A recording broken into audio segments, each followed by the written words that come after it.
বাংলার কুটির শিল্পকে এখনো ধরে রেখেছে মুর্শিদাবাদ জেলার শিল্পীরা। ছট পুজোর আগে নাওয়া খাওয়া ভুলে গেছে বাঁশ শিল্পীরা। জগন্নাথ দেবের রথযাত্রা থেকে গোটা দেশ তথা রাজ্য আজ উৎসবমুখী। একের পর এক উৎসবে মেতে উঠেছে বিভিন্ন গ্রাম ও শহরতলির মানুষ। বাঙালিদের পাশাপাশি হিন্দি ভাষার মানুষেরা একটা বছর অপেক্ষায় থাকে তাদের সবচেয়ে বড় উৎসব ছট পুজোর জন্য। ছট পুজোর যে সামগ্রীগুলো সবার প্রথমে প্রয়োজন তার মধ্যে অন্যতম কুলো, ঝুড়ি সহ অন্যান্য সামগ্রী, যা তৈরি হয় মূলত বাঁশ দিয়ে। যে কোনো উৎসবে বাঁশের তৈরি কুলো আজও ব্যাপক চাহিদা রয়েছে। বিশেষ করে ছট পুজোয় শুধু কুলো নয়, তার সাথে ঝুড়ি সহ অন্যান্য বাঁশের সামগ্রী প্রয়োজন হয়। সেই সব সরঞ্জামের যোগান দিতে চরম ব্যস্ততা দেখা গেল বাঁশ শিল্পীদের। হাতে সময় একদম নেই, তাই এই মুহূর্তে চরম ব্যস্ততা দেখা গেল ক্ষুদ্র কুটির শিল্পীদের। কারণ এই বাঁশ দিয়ে তৈরি হচ্ছে বিভিন্ন সরঞ্জাম। এই শিল্পীরা সারা বছরের উপর নির্ভরশীল। তবে প্রযুক্তির যুগে ফাইবার ও প্লাস্টিকের অনেক সরঞ্জাম বাজার দখল করেছে, কিছুটা ভাটা পড়েছে। তার সত্ত্বেও সারা বছর এই সরঞ্জাম বিক্রি হয়।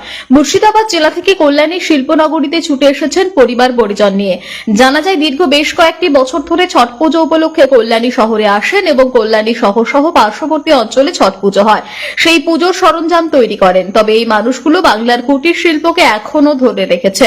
রাজ্য সরকার বিভিন্নভাবে এই শিল্পকে বাঁচিয়ে রাখার চেষ্টা করছে এবং সব রকমের সহযোগিতা করছে তাদের। বিভিন্ন সরকারি মেলাগুলোতে তাদের স্টলের ব্যবস্থা করে থাকে। অন্যদিকে এই সরকার ক্ষমতায় আসার পর এইসব শিল্প ও শিল্পীদের পাশে দাঁড়িয়েছে বলেও শোনা গেল তৃণমূল হকার্স ইউনিয়ন কল্যাণী শাখার সম্পাদক বিকাশ চন্দ্র দাসের মুখে। তবে বিতর্ক ছিল এবং ভবিষ্যতেও থাকবে। এটা ঠিক যে বাংলার কৃষ্টি সংস্কৃতি ও ক্ষুদ্র শিল্পকে এখনো ধরে রেখেছে এই মানুষগুলো।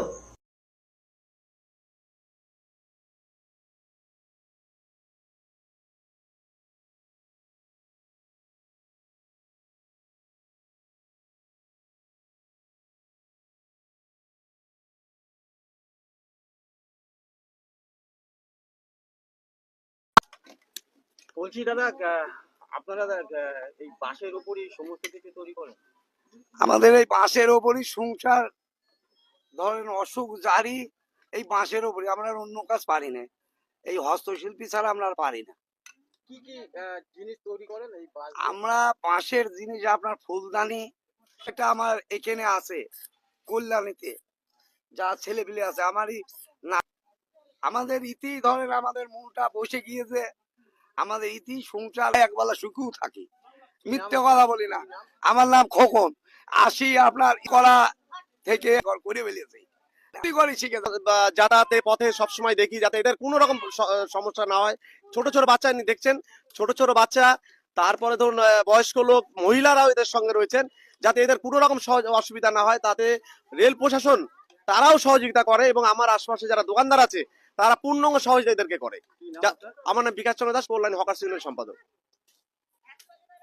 শীতলা মাতা চাউল ভান্ডার, আপনার উন্নত মানের চাল কেনার নির্ভরযোগ্য ঠিকানা। আমাদের এখানে পাওয়া যায় সমস্ত প্রকার হাস্কিং চাল, মিল চাল এবং বাসমতি চাল পাইকারি দামে। বিশেষভাবে উপলব্ধ শীতলা ভোগ মিনিকেট চাল, যা সুস্বাদু এবং গুণগত মানে সেরা। তাহলে আর দেরি কেন, আজই চলে আসুন শীতলা মাতা চাউল ভান্ডারে এবং আপনার পছন্দের চাল কিনুন সুলভ মূল্যে। প্রোপাইটার মহাদেব নন্দী, ঠিকানা সুপাড়া মোড়, আরামবাগ, হুগলি। যোগাযোগ করুন 7001931254 অথবা 7797651498 নম্বরে। আপনার রান্নার জন্য উন্নত মানের চাল সবসময় শীতলা মাতা চাউল ভান্ডারে।